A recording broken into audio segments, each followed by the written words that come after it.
Hi friends, இப்போ நம்ம காளான் குழம்பு எப்படி செய்கிறதுன்னு பார்க்கலாங்க. இது சாப்பாட்டுக்கு, தோசை, இட்லிக்கு, சப்பாத்திக்கு எல்லாமே நல்ல சைடிஷாக இருக்குங்க.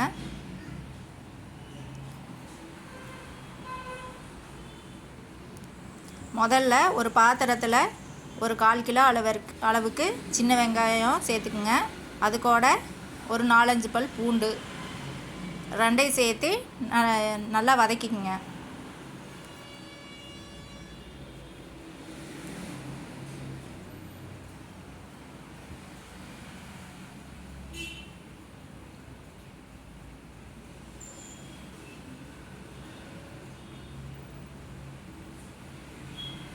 அது கூடவே கொஞ்சம் எண்ணெய் விட்டுக்குங்க.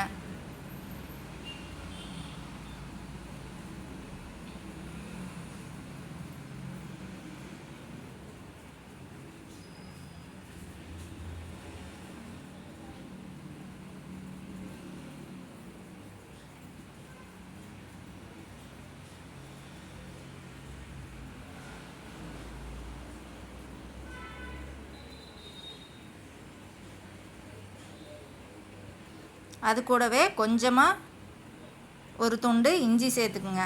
சேர்த்துட்டு நல்லா வதக்கிக்குங்க. கொஞ்சம் கருவேப்பிலை சேர்த்து நல்லா வதக்கிங்க.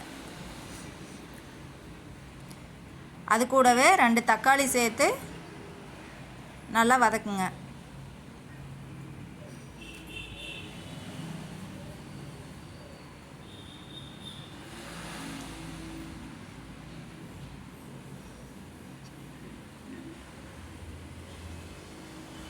தக்காளி வதங்கினதும் அது கூட வீட்டில் அரைச்ச குழம்பு மிளகாத்தூள் 2 ஸ்பூன் சேர்த்துக்குங்க. அப்புறம் மல்லித்தூள் 2 ஸ்பூன் சேர்த்துக்குங்க.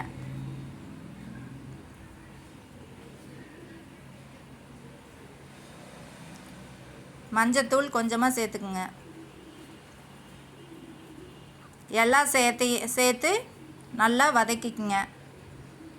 அடுப்பை ஆஃப் பண்ணிவிட்டு கொஞ்சமாக தேங்காய் சேர்த்து ஆற விட்டு மிக்ஸி ஜாரில் சேர்த்து நல்லா நைஸாக அரைச்சிக்குங்க.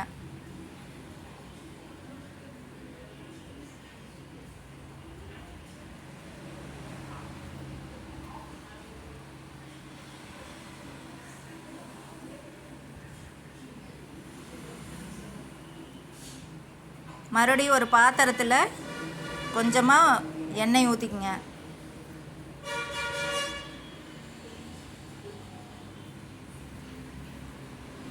அது கூட 2 பட்டை, ஒரு பிரிஞ்சி இலை, கொஞ்சமாக ஒரு 1/2 ஸ்பூன் சோம்பு சேர்த்து பொரிஞ்சதும் ஒரு பெரிய வெங்காயம், கருவேப்பிலை சேர்த்து வதக்கிக்குங்க.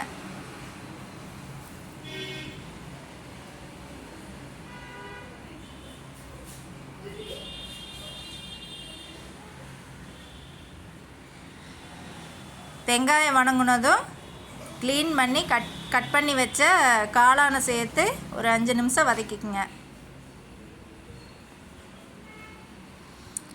காளான் நல்லா வதங்கினதும் அரைச்சி வச்ச மசாலாவை சேர்த்து அது கூட தேவையான அளவு தண்ணி, உப்பு எல்லாம் சேர்த்து நல்லா கலக்கி மூடி வச்சுருங்க.